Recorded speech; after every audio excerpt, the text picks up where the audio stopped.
Thank you. You should have two packets in your possession, a PowerPoint presentation and a resource material packet with all the forms in it. So let's tear right into it because I want to get the most out of this hour that we have. And so to understand what a tax abatement is, we've got a fundamental definition of it.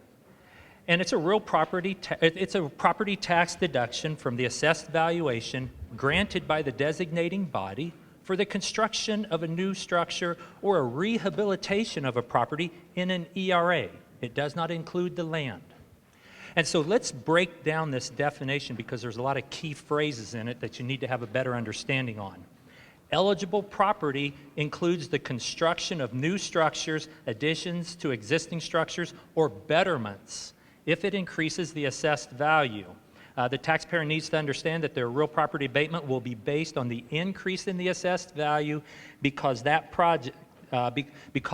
project and not the actual cost per their books and records. Every now and then somebody will put a new roof on a building and want tax abatement on it. But the assessor looks at that as saying, well, that's just routine maintenance and it's not enough for me to raise the grade or condition of that building, so I'm not going to raise your assessment because of it. And the taxpayer says, but I invested money. I want some abatement on it. And it just doesn't work that way. The assessor needs to raise their assessment in order to get that type of a deduction. Now, if somebody buys an existing building, puts the new roof on it, puts a new central air conditioning unit on it, new windows, new steel siding, and they upgrade the electrical, and then the assessor says, that has changed the life of this building. I'm going to change it from a D grade to a C grade, for example. That would raise the assessment, and that difference in the assessed value would then qualify. A commonly asked question I get, can an asphalt parking lot qualify as an eligible property? And the answer is yes. The Indiana Code defines a rehabilitation, and that definition includes language on the betterments of the property. And a parking lot is a betterment to the land. And so some people argue, but a parking lot is not a structure, and I only give abatements on a structure. And so, but the Indiana Code goes into the term betterments. And that's been a policy for many, many years. Economic revitalization area. And the bottom line for an economic revitalization area is that it's an area within a corporate limits of a city, a town, or a county that has become undesirable for or impossible for normal development and occupancy. Now, every now and then I get a call from a taxpayer saying they just declared a 40-acre cornfield as an ERA, and there's nothing undesirable about that, and I just really disagree with it. And our opinion at the state level is the people elected that city council, that county council, or that town council to be the designating body and to serve those functions. And if they go through the process of determining this property, this legal description, to be undesirable for normal growth and they declare it to be an ERA, then that's something that we would not step into and challenge. And I've never seen it challenged in court before where somebody said, this does not qualify as an ERA under the language of the law. And so, but I have received complaints about that language about it being undesirable. And so, but basically, the members of the designating body were elected by the people to do a job, and by a majority vote, they've decided that this property qualifies for it, and therefore it is. Unless it's properly challenged, then the challenge is won. The second bullet point on this slide is important because it talks about an ERA being a legal description. It's not the name of a property owner. So let me give you an example. XYZ Corp owns 3 acres. And 5 years ago, they built a new warehouse on their 3 acres, and business is going good, and they want to expand even more. So they bought the adjoining 2 acres and kept right on building, created the jobs, and then they filled out the deduction application. And the auditor says, well, wait a minute, that 2 acres is not a part of their ERA, and an ERA is a legal description and not tied to property owners' names. So just because XYZ had received abatements in the past and they bought more land and kept right on building, kept right on creating those jobs, doesn't mean that they had to jump through a few hoops to get that additional 2 acres declared as an ERA. That's a correctable mistake. Later on in the program, we get into a problem-solving section, and that's something that could be corrected if they had a misunderstanding of the law and desired to get that abatement, even though they didn't properly jump through the hoops to get it. Bottom point on this slide talks about the ownership transferring. If I sold my property to you and I was getting an abatement and you bought my property and just kept right on operating it just the way I was, then I'm in my 3rd year of the abatement. You could have the abatement for years 4 through 10. That person would file a CF1 each and every year with the designating body, and they would say, yes, you're still in compliance with the original statement of benefits, and so we're going to approve it. If my business went out of business and it's an empty building and I move in a packaged liquor store or something like that, later on in the program we're going to talk about excluded facilities that don't deserve to get an abatement. So the key thing you want to think about there is if ownership transfers and they're still using the property in a manner that the designating body desires, that says that it will qualify, then the abatement can continue. It doesn't start back over to year 1. It continues for the remainder of the abatement. So that's something we see every now and then. I've been talking about a designating body, and the second bullet point on this slide basically says that it's the designating body is the fiscal body of the city, the town, or the county. So that's your city council, your town council, or your county council. So probably every county in here being represented has multiple designating bodies within their county. They've probably got a city council and a town council, and then of course they've got the county council. And each one is made up of the different composition of people with their viewpoints and beliefs. So it's very possible that the city council or the town council is doing things a little bit different than the county council. And they have the authority to do that as long as it doesn't conflict with the law. So the theme with this slide is that counties can have multiple designating bodies, each doing things the way they believe is the best for their jurisdiction. And sometimes it can be different, and I'll have some examples of that later on. Steps in establishing an ERA.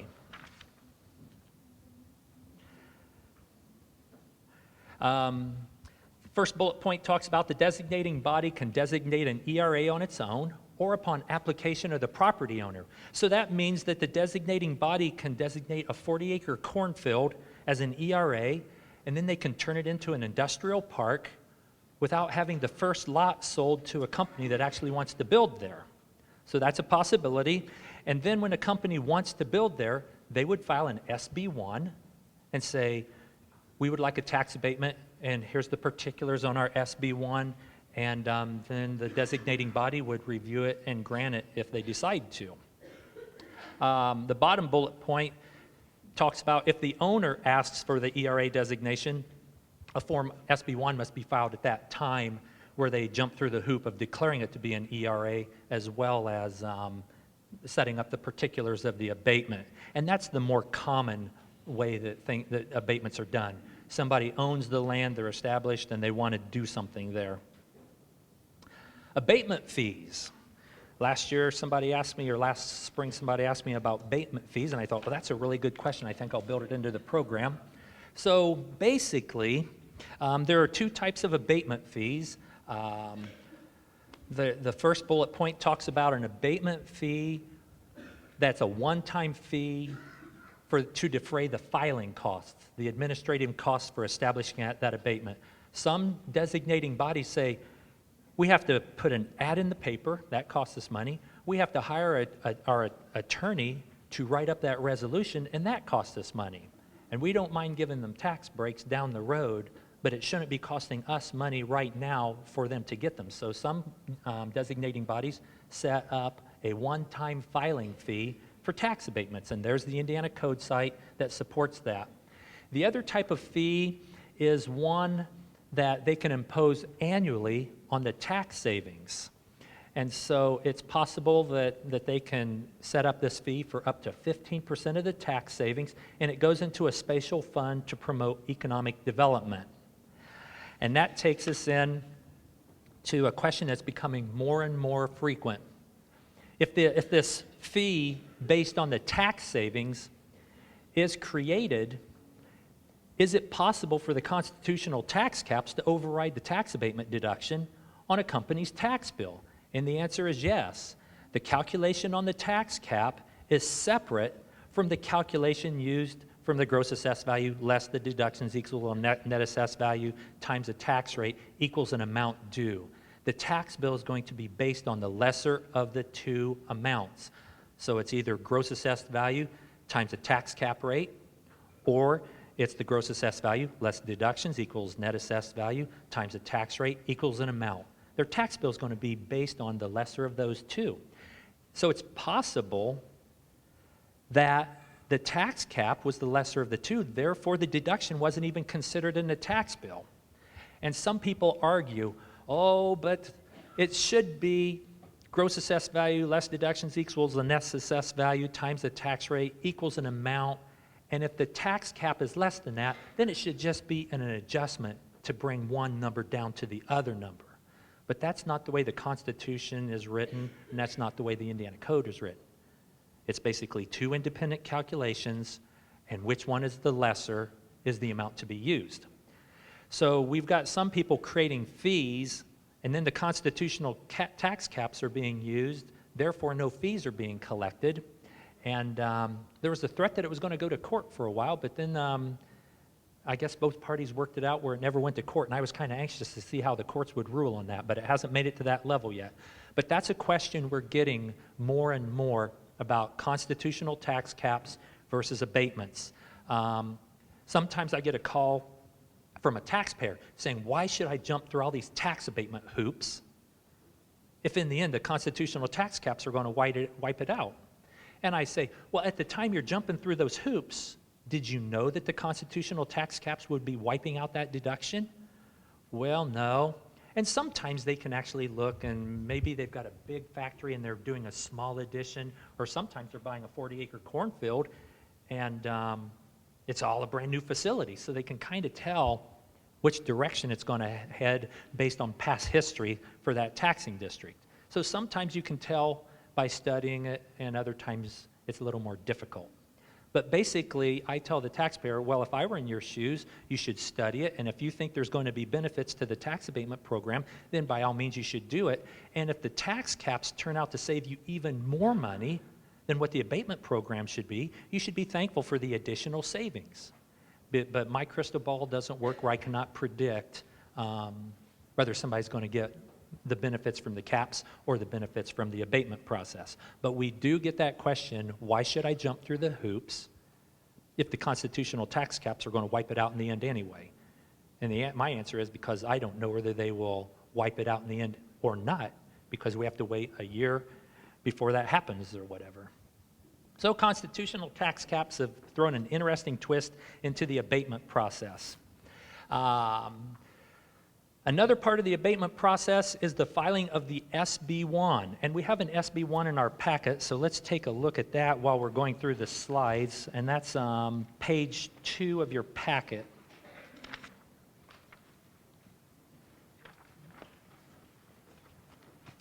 The SB1 provides information on the proposed project. It gives estimates for the costs, the jobs created, and all those different types of things, and the salaries. And this is done before the project begins. The SB1 is an estimate before the project begins. And that's an important concept to understand, because down the road, actual numbers will be developed. And sometimes people say, well, the actual numbers didn't match the SB1. And they shouldn't match the SB1 because the SB1 is an estimate before the project even begins. The bottom bullet point on this slide says that a taxpayer could have a single form SB1 or multiple SB1s, which could cover several projects over a number of years. That's really an important bullet point to understand, and here's why. Let's go to your page 2, which is page 1 of your form SB1, center of the page, right-hand side. You're going to see an estimated start date and an estimated completion date there. And then if you look down into section 3, you're going to see an estimated value of the proposed project. Those are two key numbers to know where those numbers are on this form and how they interact with each other. Because an estimated start date and an estimated completion date could be a 6-month time span. I'm going to build a new warehouse. I'm going to start it around July 1st of this year, and I'm going to have it done by December 31st of this year. And it's going to cost me $3 million. So within that 6-month period, I'm going to build a $3 million warehouse. And whether the assessor assesses it for $2.7 million or $3.1 million is not really that important at this time. But the important concept to understand is they are saying this is a 6-month project. So 3 months or 3 years down the road, if they want to build something else, and they say, well, I filed an SB1 a long time ago and it got approved. Well, that SB1 was for a specific project for a specific time period, and it's not like a blank check for future abatement projects. And that's a common misunderstanding some folks have. Now, we just went with a 6-month period, July 1st through December 31st. But what if the time span was a 5-year time span? From 2014 to 2019, we're going to build a $10 million project, and it's going to be done in 3 phases. Phase 1 is a new warehouse, and it's going to cost $2 million. And in 2 years from now, phase 2 will be a new addition to our manufacturing complex. And then in year 4, another $5 million or whatever is going to be needed for another phase of our operations.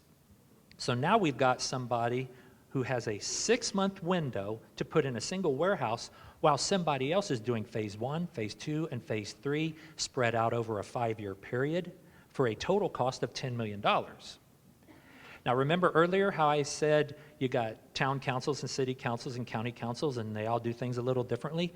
Well, I've got a town council over here, and they say, well, a 5-year, 3-phase project is really great, but would you mind filing an SB1 to represent phase 1? And when you get ready for phase 2, come back with us with another SB1 because we'd really like to track these separately.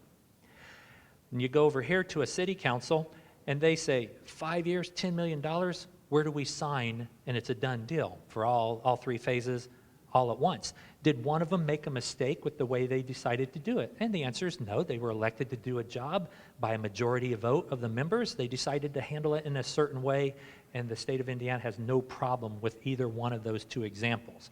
But that's the important part of the SB1 that commonly gets overlooked by people. They don't look at a start date for the project, and they don't know what a completion date for that project is. And that's key information that's very helpful for you to understand. The reason why the SB1 is so important is because the designating body must determine the totality of the benefits is sufficient to justify the deduction. So the Indiana Code says you've got to consider the number of jobs, the salaries being created, and other benefits, and that all has to be done before you adopt that resolution and things like that. So there's supposed to be some fact-finding, some consideration, some thought going into whether they deserve to be declared an ERA and whether they're going to get a tax abatement or not. Page 1 is completed and signed by the taxpayer, and page 2 is completed by the designating body. So let's take a look at page 2 of the SB1, which is actually page 3 of your packet.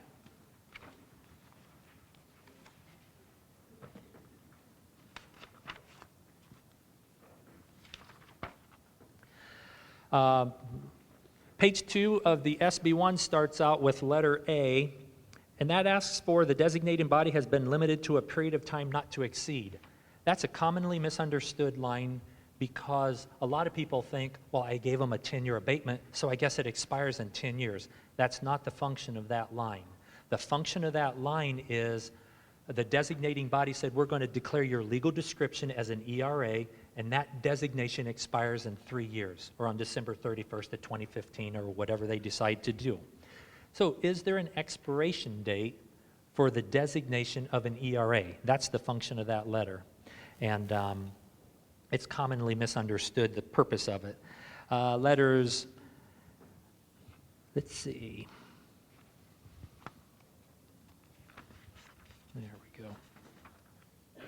Letter B just simply tells what type of an abatement it is, and most of them are going to be B1, whether it's a redevelopment or a rehabilitation of a real estate. That's your business use. The B2 is for residentially distressed areas, so you don't see that a whole lot of times. The amount of the deduction applicable is limited to X amount of dollars.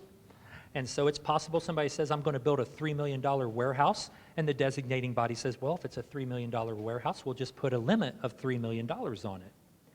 And then if the assessor says that it's a $2.7 million warehouse, they would get the 2.7. If the assessor says it's a $3.1 million project, then you would be restricted to the limit placed on the project by the designating body.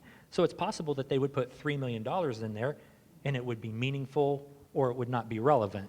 And so that's something to understand. Letter D is something that's interesting. Other limitations or conditions on this abatement. Some designating bodies set terms and conditions for a tax abatement. For example, they say, if your taxes become delinquent, we're not going to approve your abatement in the future. Another example that I've seen in more than one occasion is if you shut this plant down before the end of the 10-year abatement cycle and you move the jobs out of the community and things like that, we want all of the tax savings back that you were given over the abatement cycle to date. And so they actually build those kind of terms into their resolution. Those kind of terms would have to be built into the resolution in writing. They can't think about it after the fact 2 or 3 years later when that plant shuts down and all the jobs get moved to Mexico. So they've either built it into the resolution or not on collecting those back taxes. Now, if somebody shut down the plant and moved the jobs to Mexico, they would have the authority to stop the abatement on that date with the next tax bill and future tax bills, but they can't go retroactive back. And so that's a couple of common examples we see with limitations. There is one other limitation I see, and it's more with personal property abatements, which would be the county assessor's responsibility, and that is the deduction can never exceed the assessed value of the qualifying equipment. Because there are ways with the current law where somebody could get 100% abatement on a $1 million assessed value and get 1.3 million or 1.4 million or whatever the number crunches out to be for a deduction on that particular assessed value, which means some of the assessed value is flowing onto things that don't qualify for the abatement. But that's more of a problem with personal property abatements, so it won't affect you. But I have seen that type of a term or limitation as well, where the assessed value of the deduction will never exceed the assessed value of the qualifying investment. So that's the SB1, and those are some of the things that you need to understand about it.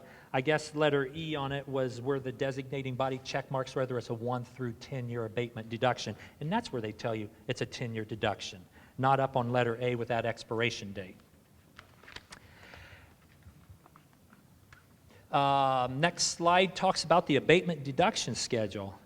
And this is fairly new language, but we've talked about it before, so I'm going to go through it rather quickly because I've got other things that I want to talk to you about. But basically, the abatement deduction schedule, the designating body needs to consider the investment of the property, the number of jobs being created, the wages of those jobs, and they also have to consider infrastructure requirements for that investment. There are times where somebody wants a tax abatement and they want 100% for 10 years, and they say, oh, by the way, we need water lines and sewer lines ran in there. Or we need a new transfer station to provide power to our factory, and we want you to do that for us for free. So they say, well, you want us to spend $3 million on a power station on top of giving you tax abatement 100% for the next 10 years? And so the designating body needs to consider the totality of the benefits that they're going to get, and they're going to say, yeah, but we're creating 50 new jobs too. And so that's where the designating body has to look at the facts and make a decision. This is fairly new language, and basically it says that the designating body, if they approved an SB1 before July 1st of 2013, then the Indiana codes provide the abatement deduction percentages that they would use. Next slide says that if they did it, I've got the slides backwards in my mind. If they did it after June 30th of 2013, they have to create an abatement deduction schedule. They can't simply say, use the ones in the Indiana Code, because in theory, the ones in the Indiana Code no longer exist for abatements given after July 1st of 2013.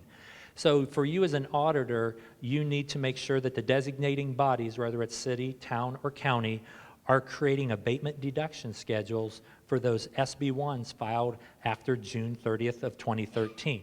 So then the question is, well, what if they don't? Well, then you let the designating body know that you won't be able to calculate an abatement deduction until they've completed the requirements. Unauthorized facilities. The Indiana Code talks about unauthorized facilities, which includes golf courses, country clubs, massage parlors, tennis clubs, skating facilities, handball and racquetball facilities, hot tub facilities, suntan facilities, racetracks, and any facility that has a primary purpose of retail, food and beverage, automobile sales and service, or other retail unless an economic development target area is established. So that economic development target area can be established and take care of those retail establishments. The law goes on to list residential facilities that may not be approved unless it's a multifamily, at which at least 20% of the units are for low to moderate income, or it's in an economic development target area, or it's designated as a residentially distressed area. So residential facilities really aren't intended to get tax abatement unless they meet the criteria of the law. I always remember a county auditor that said, I've got a designating body that just designated a new housing addition on the edge of town, and it's just single-family homes, and I don't think they qualify. And I said, well, let's get out the Indiana Code, and let's read it, and how does it sound to you? And she says, well, I don't think they qualify. And I said, well, if you want further guidance, you need to talk to the county attorney and see if he agrees with you. And so she says, well, I'll talk to him, but I'm pretty sure. And how it ended up was the county auditor called the designating body and says, I'm not going to allow abatement deductions on this new housing addition because it's all single-family homes, and it doesn't meet any of the statutory requirements. So the auditor challenged the designating body that what they had done was in conflict with the law. So the designating body got a hold of their attorney, and sure enough, the auditor was right, and those people were not going to get abatement deductions on their single-family homes. The last bullet point on this unauthorized facility list packaged liquor stores as not qualifying. So there are particular facilities that are excluded from receiving tax abatements. Filing requirements. I talked about the SB1, and now we need to talk about the CF1. Because now the area has been designated as an ERA, the company built the building, created the jobs, it's up and running, and the assessor has picked up an assessed value on it. So what's next? Well, they need to file a compliance form, and they need to file a deduction application. So let's start with the form CF1, and it's on page 4 of your packet.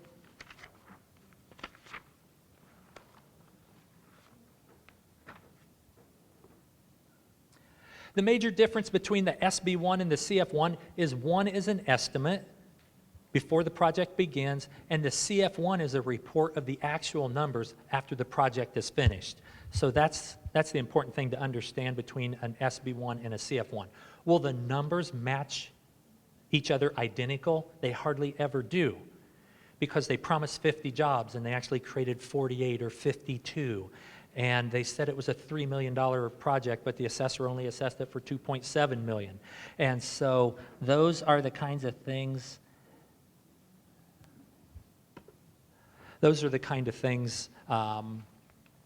that are unpredictable, and they never match up. And so the SB1 structures the deduction, and the CF1 is used to request or approve that deduction. Frequently asked question is, should the CF1 be signed and approved by the designating body before the real property deduction is allowed?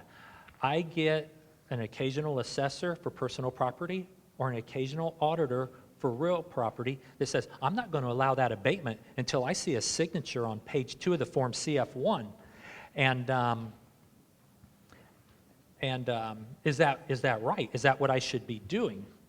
And let's go to page 5 of your packet, which is page 2 of the Form CF1.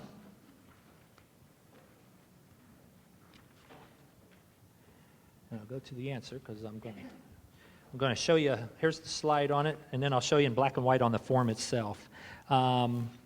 Instruction number 1 on page 4 of your packet. Not later than 45 days after receipt of this form, the designating body may determine whether or not the property owner has substantially complied with the statement of benefits.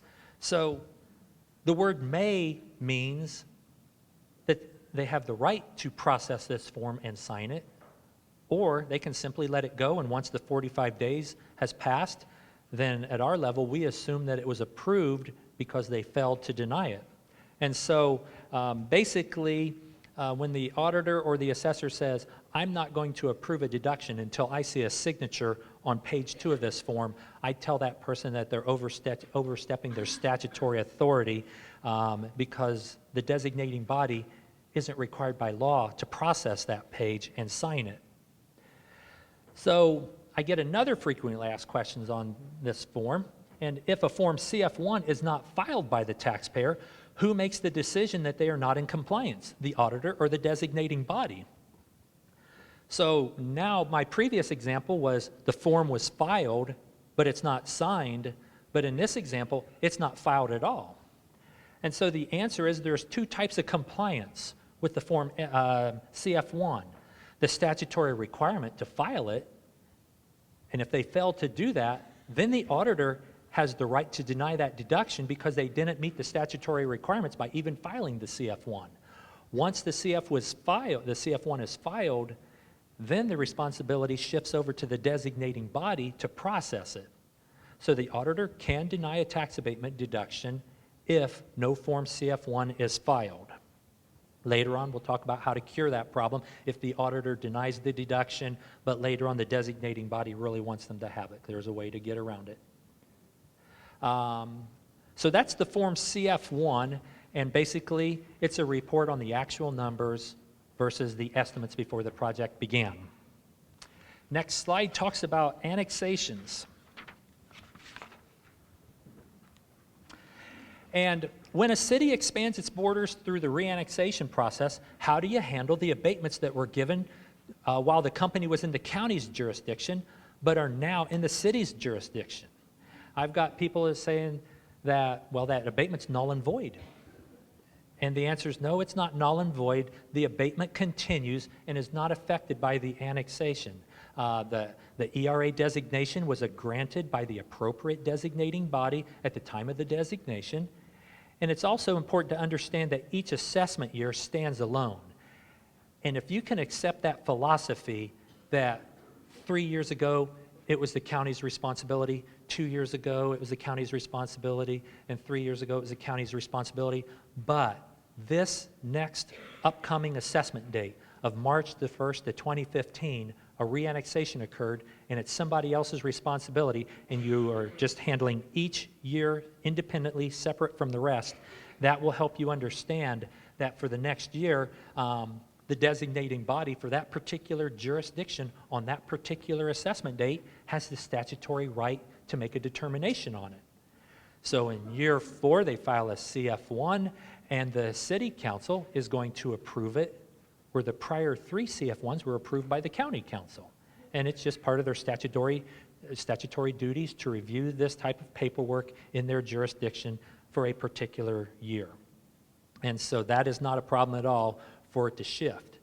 Now, every now and then, we get a taxpayer that says, well, I was happy working with the county council, and just because we did this reannexation, I want to still continue working with the county council. I don't want to go to the city council.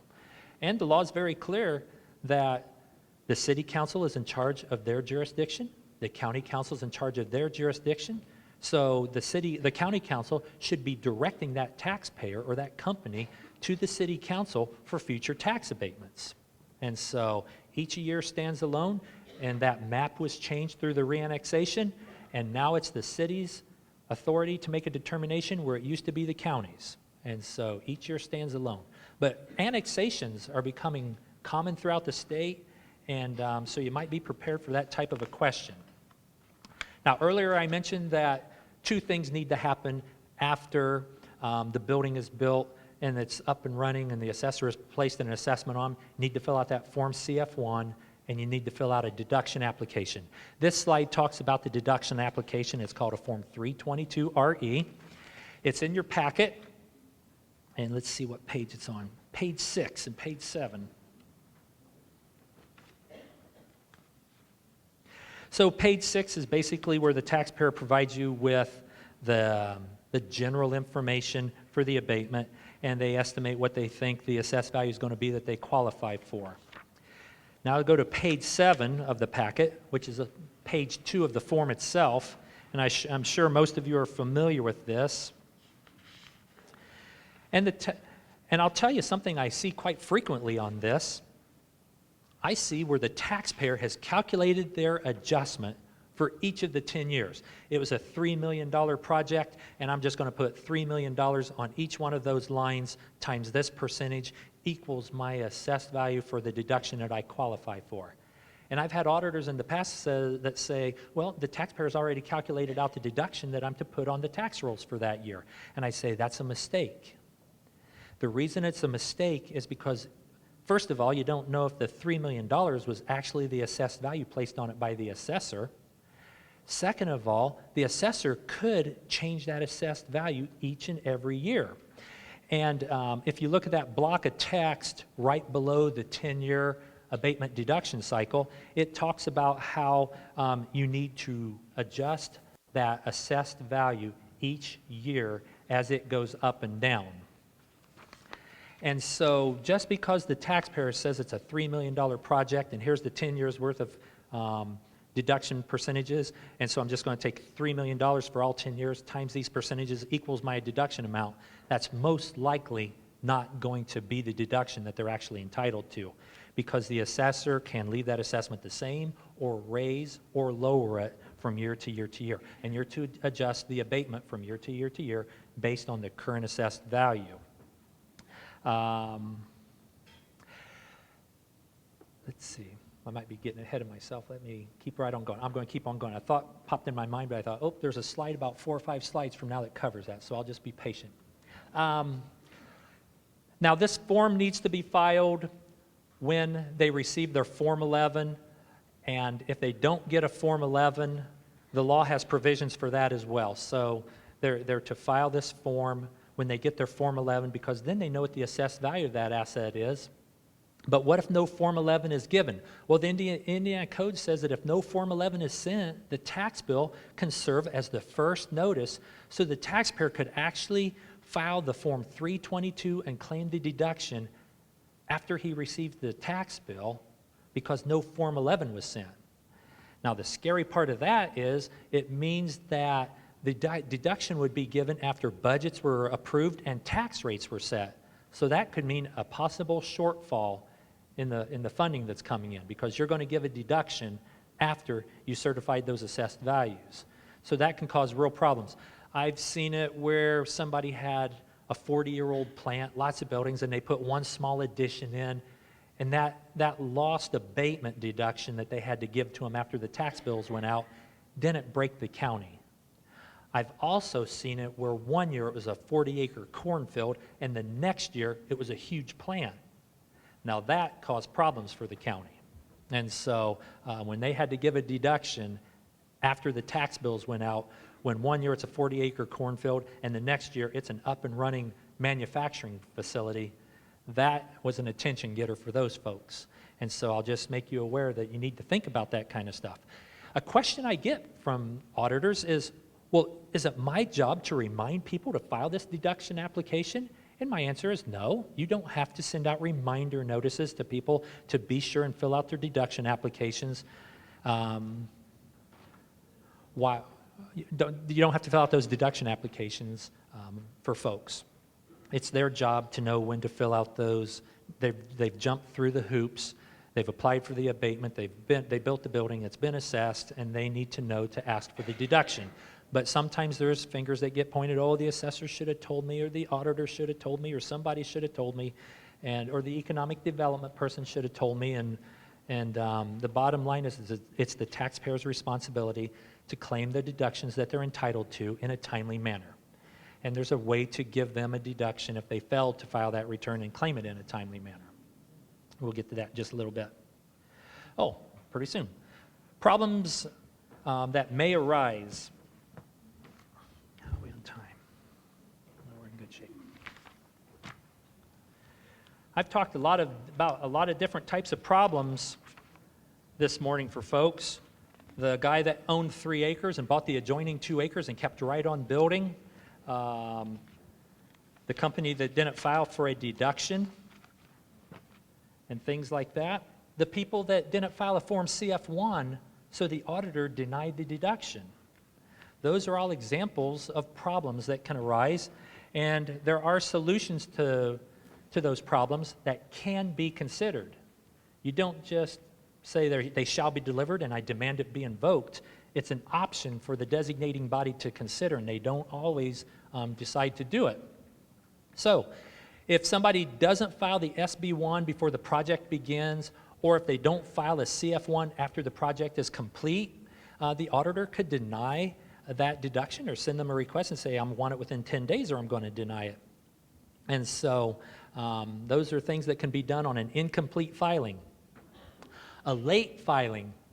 The Indiana Code clearly says that a taxpayer that desires to obtain the deduction must file the application by May the 10th or 30 days after the Form 11 is mailed. So if they fail to do that, if it's received late, the auditor should deny it instantly. If you receive a Form 322 on December the 1st after you've certified the assessed values, you should deny that deduction and send them notice that you're going to deny it, because there's some other steps that come in after you notify them of that. Because the taxpayer could accept the loss for his year 1 abatement deduction and then claim it for year 2 through the remaining term of the abatement, years 2 through 10, for example, or the taxpayer could request a waiver of noncompliance through the designating body in order to forgive that mistake. I filed a late return, but I'm going to ask the designating body to forgive me for it. If the designating body wishes to waive noncompliance, they need to conduct a public hearing, and then they can adopt the resolution declaring them forgiven for that mistake. And I have seen that type of public hearing jam-packed full with people, half of the room saying, don't give it to them, our children need the money, the shortfalls will be terrible, and the other half of the room is, look, they came here, they built her, they created all the jobs like they promised they would, and they deserve this deduction. And up here is sitting the designating body, just sweating bullets trying to think how they're going to get out of this mess. And so I have seen it, and then I've seen it where it's an empty room, nobody shows up, and they just pass the resolution, and it's a done deal. So I've seen it from one extreme to the other on this particular issue of the waiver of noncompliance. The decision to grant, deny, or partially grant a waiver of noncompliance rests on the shoulders of the designating body. And an example of that would be, I had a company that was in year 7 or whatever. Let's use year 6. It'll be easier math as I explain this. In year 6, they decided to build that new warehouse. So the next year, the tax bill showed an abatement deduction. The year after that, their tax bill showed an abatement deduction. But all of a sudden, 5 years later, 4 years later, or whatever, a tax bill comes in, there's no abatement deduction. And the taxpayer says, well, wait a minute, there should be an abatement deduction on this tax bill for that warehouse that I built 4 years ago. So he goes to the auditor and says, I'm not getting a tax abatement on my warehouse. And the auditor says, well, let me pull out your file. Here's your Form 322 for your extension onto the manufacturing complex. And you just finished your 10 years on that. That's what the deduction was representing. Let me see if I can find that Form 322 for the warehouse. No, I don't have one. why don't you go back to your office, dig through your files, see if you can find one. And this taxpayer goes back, goes through his files. I can't find one either. The guy that did this for us 4 years ago, he quit at that time, and it must have just got dropped. The ball got dropped, and it didn't happen. So now they're going to file a waiver of noncompliance to ask to be forgiven for 4 years' worth of abatement deductions that they didn't receive. So the bottom bullet point on this slide says, well, it can be granted, denied, or partially denied, or partially granted, depending on whether your cup's half full or half empty. So, got my 3 designating bodies, the city, the town, and the county. And remember how I said they could do things differently? Well, down here, this first designating body says, well, they've created the jobs, they've been here forever, they're a good partner with the county, we got to give it to them. And it was a mistake, and yeah, feel bad for them, so let's give it to them. So one designating body grants all 4 years worth of abatement deductions, and people are saying, but that's going to be refunds and that's going to be shortfalls, and we need to be concerned about that. Okay, we'll get through it. We're going to grant it. The next designating body says, we're going to deny it. They've got CPAs, they've got lawyers. We had an economic development person that sent them reminder letters. We just don't feel sorry for them. So they can have the abatement deduction for years 5 through 10 and claim the remainder of it. But we don't feel sorry for them for years 1 through 4 because they had all sorts of lawyers and CPAs telling them how to do it, and they had an economic development person reminding them to do it, so we don't feel sorry for them. Now we've got this other designating body down here, and they say, well, 4 years worth of refunds, that's a lot of money, and this was your fault, you know. You legally should have filed this form, but tell you what we're going to do. We're going to grant you an abatement deduction through a waiver of noncompliance provision for years 3 and 4, and you're going to lose years 1 and 2, and we'll split the difference. So they wrote up a resolution like that, and they got refunds for years 3 and 4 and lost years 1 and 2. And that's the kind of creativity that a designating body can exercise when they're talking about it in an open setting with competent legal counsel sitting next to them that's writing up a resolution with the wording that complies with the law and things like that. So I've seen it where it's been granted, I've seen it where it's been denied, and I've seen it where it's been partially granted and partially denied. And those are some examples of what you might see with the waiver of noncompliance. What does it cover? The waiver of noncompliance covers the failure to submit the SB1 to the designating body before that public hearing. Law requires them to do it. It also covers the failure to submit the SB1 before the project begins. It also covers the failure to designate an ERA zone before the project begins. And so this slide reminds me of a story quite a few years ago. I'm driving into a county, and what used to be a 40-acre cornfield is now a beehive of activity. Bulldozers are clearing the land, cranes are digging away, the concrete trucks are rolling in and out, the concrete's being poured, and it's just a beehive of activity. I go driving on into the courthouse and set up on the courthouse square is a big tent. And I say, what's going on here today? Oh, the governor's flying in with his helicopter, and he's got a big announcement to make. And I say, okay. And so on the 6 o'clock news that night, you see the governor announcing this big building project, and number of jobs are being created, and it's a great thing. The next day, I get a phone call from the county auditor saying, did you see the 6 o'clock news last night? I said, yeah, that's fantastic. Yeah, but the problem is, it's not an ERA zone. They haven't filed an SB1, and nothing's been done, but yet the news said that they're getting a 10-year abatement on this project. And I said, oh, well, that's interesting. I said, well, these things are, and so I say, well, we need to turn to the Indiana Code and read this section. And this slide talks about, was the SB1 submitted before the hearing? Well, there was no hearing yet. So we can check that off the list. Waiver of noncompliance can solve that problem for them. Second bullet point, failure to submit an SB1 before the project began. Well, that clearly hasn't happened because it's a beehive of activity out there right now, and the SB1 hasn't been filed yet. The third thing was the failure to designate the area as an ERA zone before the project begins. That has not happened yet. So what they did was they did a legal ad in the paper to talk about the ERA zone getting corrected, and then they added another block of text to it, that said, and by the way, we need to do a waiver of compliance provision on this as well, so that will also be discussed at the same time.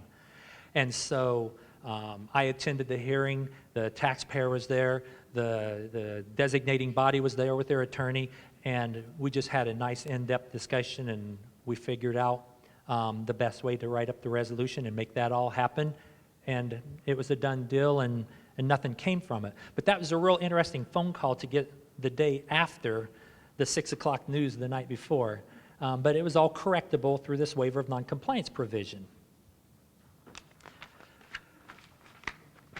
Another thing that it will forgive is the failure to make the required findings of fact before designating the area. Every now and then you get a taxpayer that tries to find a loophole. I want to challenge this abatement deduction, and I'm going to challenge that the designating body didn't do it properly. They didn't do the required findings of fact. So if they try to use that loophole, this is a way for the designating body to say, well, we don't think we did, but just to keep us out of court and everything, we'll go through and jump through the hoops to forgive ourselves, and we'll do a do-over kind of thing. So that's the function of that part of the statute. The next two bullet points are the ones that get used heavily. The failure to file a timely application and the failure to file a complete application. Those get used all the time because people can file it 1 day late. And we teach the auditors and we teach the assessors that if you get a deduction application 1 day late, it's to be denied. And then if the designating body wants to give it to them anyway, they can give it to them through this waiver of noncompliance provision. And sometimes it's 1 day late, and sometimes it's 1 year late, or sometimes it's 4 years late. So you never know how late this deduction application is going to be. But failure to file a timely application is something that this section of the codes can forgive the mistake of and can solve that problem. The bottom bullet point says, what does it not give the designating body the authority to do? And that is to grant an abatement on assets that don't qualify. I've had a few phone calls over the years where an economic development person or a mayor calls me and says, I've really messed up. I promised this company an abatement on everything, including the kitchen sink, if they just moved here. Well, now they've moved here, they've made the investments, and now we're finding out that not everything qualifies. The 40-year-old building didn't qualify, but the new building that they just built does qualify. And the new manufacturing equipment that they put in qualifies, but the old equipment and the non-manufacturing equipment, like the office equipment, does not qualify.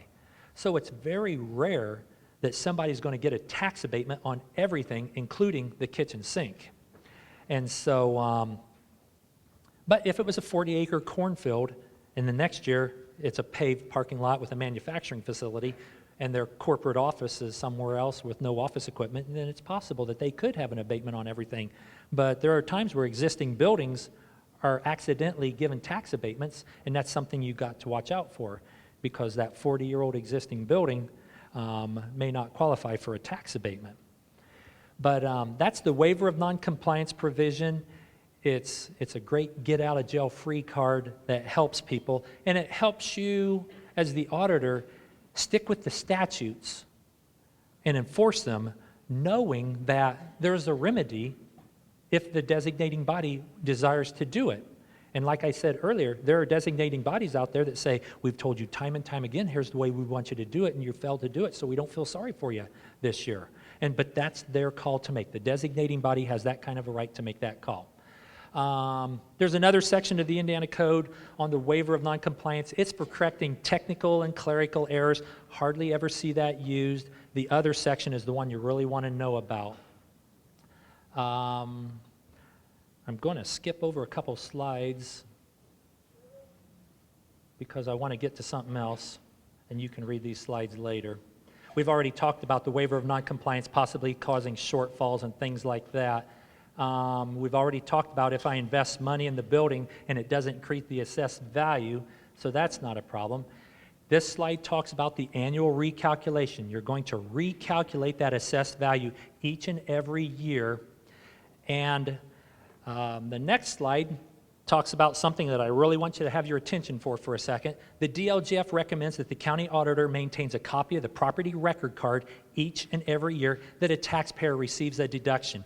I can't tell you how many times an auditor has called me and says, I got a problem. The person that did the tax abatement deductions left, and now we're going through the filing cabinet and we can't find any paperwork and we don't know how these deductions were calculated in the past.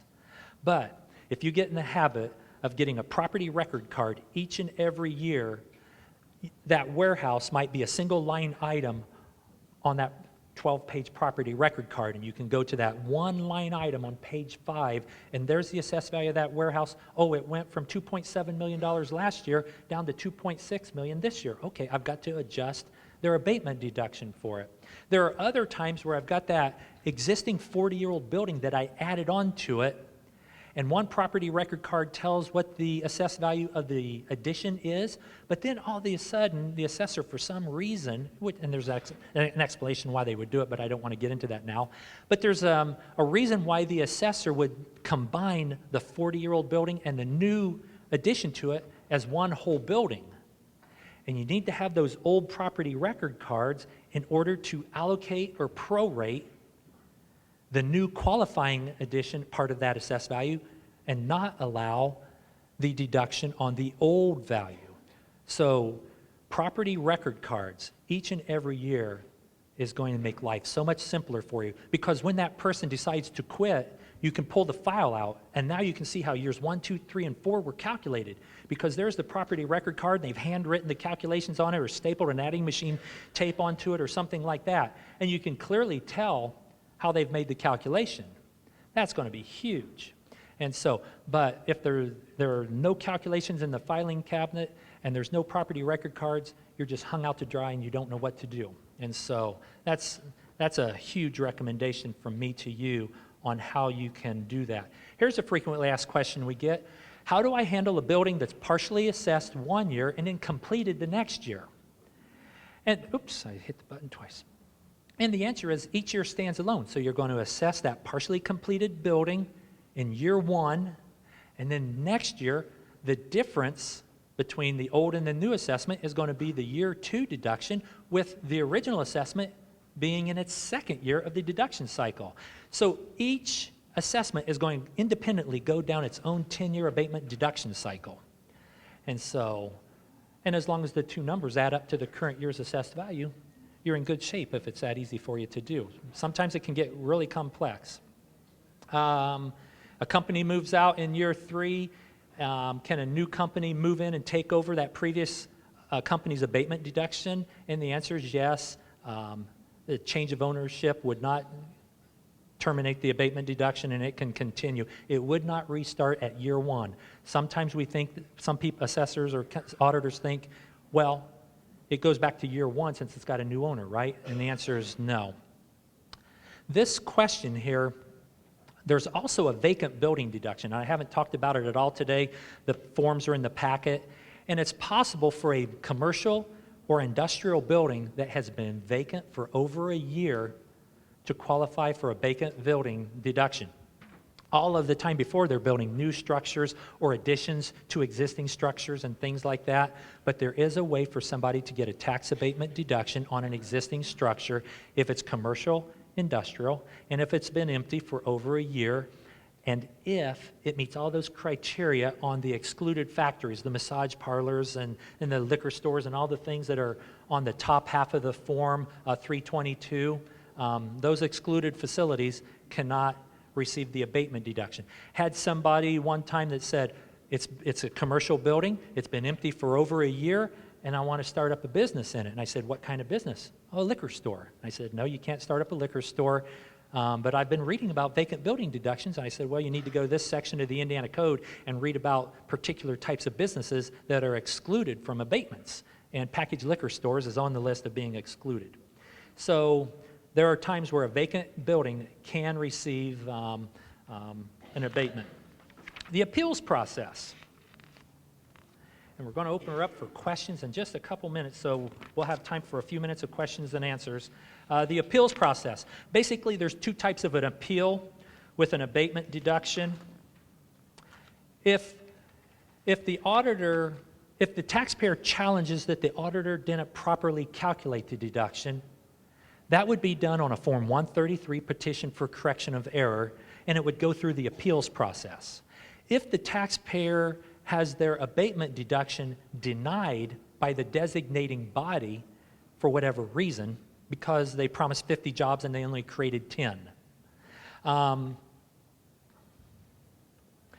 that would go through the courts. So there are two different appeal processes in the statutes based on the circumstances. So if the taxpayer wants to say, I don't believe I was given the deduction that I'm entitled to, and I timely filed, and I just don't believe that I was given the full deduction, that's an appealable issue with the Form 133, and that's where the assessor and the auditor and the township assessor, if any, can all sign off on and approve it and run it through that type of an appeals process. If they disagree, it can go on to the County Board of Appeals, and if they don't receive satisfaction there, then they can go on to the Indiana Board of Tax Review and on to the Indiana Tax Court. But if they are challenging that the designating body terminated their abatement deduction for whatever reason, that would go through the courts. So those are the two main types of the appeals process. Legal ad, I've got to tell you about this because a memorandum is coming out. This section of the Indiana Code requires the county auditor to publish a legal ad by December 31st of each year. Now that statute tells you the things that need to be included in that legal ad, so we're behind on time, so I'm not going to read that off to you. And the Indiana Code says that a copy of that legal ad has to be provided to the DLGF by December 31st. We had the gentleman here just before me that's talking about requests for public information. We were contacted by somebody that says, I want to see all 92 counties of those legal ads. It's public information. And we said, oops, we're not collecting them and we don't have them for all 92 counties. And they're like, it's the Indiana Code. What are you going to do? And so a memorandum is going to get released probably in November saying that you really need to have this legal ad done before December 31st. And we're actually going to be, I'm the field rep for the Northwest Territory of the state of Indiana, and I'll have to make sure all of the counties in my territory have submitted that type of a legal ad. So I'm just giving you a heads up of what's coming down the road, but you might want to put a star or an asterisk beside this particular slide because it's an action you're going to have to take this year if you haven't done it in the past. A frequently asked question I get on this topic is, it's January, February, or March, and I never got it done. What should I do?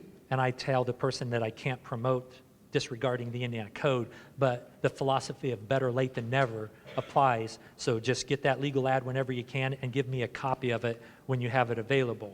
But that's something for you to think of down the road. New legislation, July of 2015, there is something called enhanced abatements that can come out. But for you as the auditor, it's not going to pertain to you. It's where an abatement can be given up to 20 years instead of 10 years, but it's only for certain types of business personal property. So it's not going to affect you. And a lot of people are saying, well, equipment doesn't usually last 20 years, so is there a point to giving them an abatement for 20 years? And that's not my call to make, but that's a frequently asked question I'm getting on this particular section of the law. But for you as the auditor, you just need to know that an enhanced abatement for up to 20 years only applies to certain types of business personal property, so it shouldn't have an impact on you. Here's my name, my phone number, and my email address. I get questions from county auditors all the times with unique situations and stuff, so send me an email and I'll be happy to help you out, or give me a call and we'll talk. And so that's not a problem. And we do have time for a few questions and answers. I don't know where the microphone's floating around out there, or am I done? Am I out of time? Okay.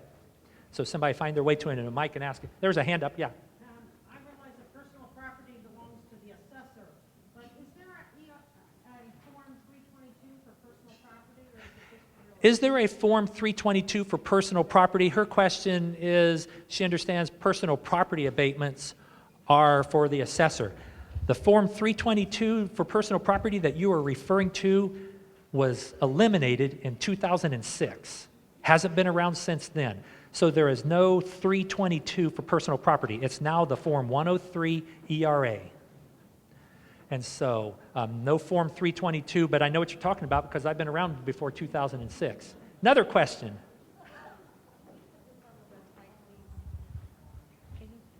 Is, I see a hand up back here. Is there?